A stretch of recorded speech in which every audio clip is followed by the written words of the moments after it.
Tonight, federal court records are revealing how the FBI broke up a plot to stop a mass shooting. Back in October, the FBI says it began its investigation into Mark Prieto after a confidential informant who spoke with him more than a dozen times over 3 years at various gun shows said Prieto called for a mass shooting targeting blacks, Jews, and Muslims before the 2024 presidential election.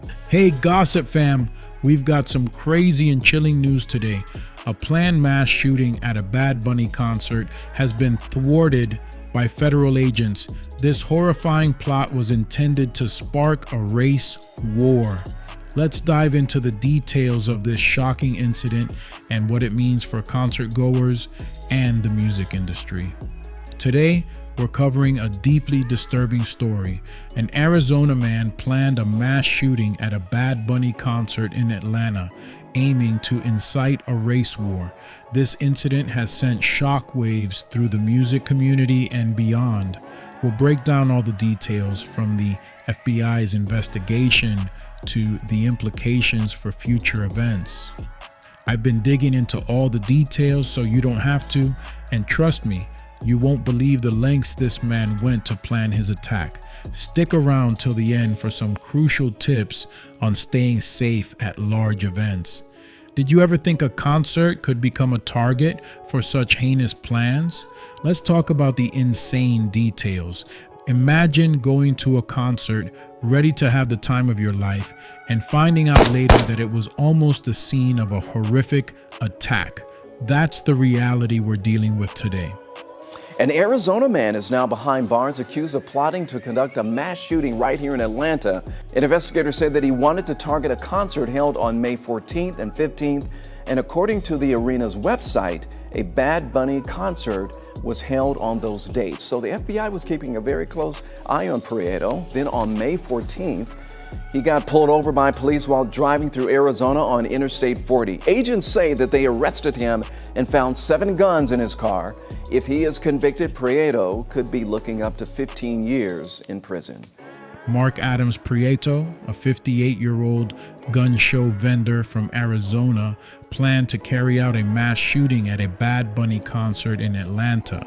He discussed his violent intentions with 2 individuals who turned out to be working with the FBI. Prieto aimed to target black concert goers in an attempt to ignite a race war before the upcoming U.S. presidential election. Criminal defense attorney Russ Richelsoff, who is not affiliated with this case, went over the court documents in detail. The investigation started in January when records show undercover sources within the FBI met Prieto at various gun shows in Arizona. It was there he would state his intention to commit a mass murder, quote, targeting blacks, Jews, and Muslims. He also said, quote, we're going to fight back now and every whitey will be the enemy across the whole country, and said of minorities, quote, they're not people, they're monsters as far as I'm concerned. Documents say Prieto told undercover agents he wanted to start a race war ahead of the 2024 election and specified the attack should happen after Super Tuesday so that he would know who the candidates would be. And don't forget, I'll share some crucial safety tips for attending large events at the end of this video. And how did this terrifying plot get uncovered? The details are both shocking and a bit reassuring. Think about the last time you felt truly safe at a concert. Now, imagine the FBI stepping in to prevent a nightmare scenario. More specifically, Prieto wanted to carry out the attack at a rap concert because he said there would be, quote, a high concentration of African Americans. During a February meetup at a gun show, Prieto began offering details of the plan, including the number of guns to be used. During this meetup, Prieto sold that undercover agent a gun for $2,000 and said he would also like to use grenades during the attack because it can, quote, cause panic. Prieto's plan included planting Confederate flags around the concert site after the attack, hoping to send a chilling message of racial hatred. He also planned to scout the venue and cache weapons in Atlanta. He believed the attack would serve as a rallying cry for white supremacists across the country. He told the agent, yeah, we gotta do it, emphasizing the urgency and seriousness of his plan. What happened to Prieto after the FBI got involved? Here's how they stopped him. It's like a scene straight out of a thriller movie, but it's all too real. The FBI's swift action made a huge difference. Prieto was arrested in New Mexico while en route to visit his mother in Florida. During the arrest, authorities found multiple firearms in his possession. He faces serious charges, including firearms trafficking, transfer of a firearm for use in a hate crime, and possession of an unregistered firearm. If convicted, he could face up to 15 years in prison for each charge and hefty fines. Authorities arrested Prieto back on May 14th as he crossed into New Mexico. Investigators say he had several guns in his truck, even more found at his home in Prescott while executing a search warrant. And Jonathan, do we know what Prieto told investigators after he was arrested? Yeah, Caribe, he told investigators that he actually admitted to those conversations with that confidential informant as well as that undercover agent, saying that they did interact with those conversations, but he said that he was not planning to carry out that attack, and instead when he was heading east on Interstate 40, he was headed to Florida to take care of his mom. All right, so first off, I do want to ask you about the specific charges and the basis for those charges in this case. Sure, yeah, they're pretty straightforward. It's trafficking of firearms, trafficking for or sale for a purpose of hate crime, and also possession of firearms.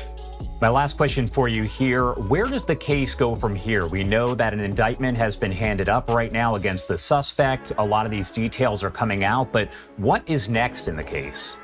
Well, at this point, I would imagine that discovery will be reviewed, heavily reviewed and analyzed. His defense team will look at every possibility and legal technicality in terms of was the investigation conducted correctly? And then you have to see where you are from there, depending on whether a plea looks more advantageous for the client or whether or not there were missteps by law enforcement that warrant a trial. So we'll have to see.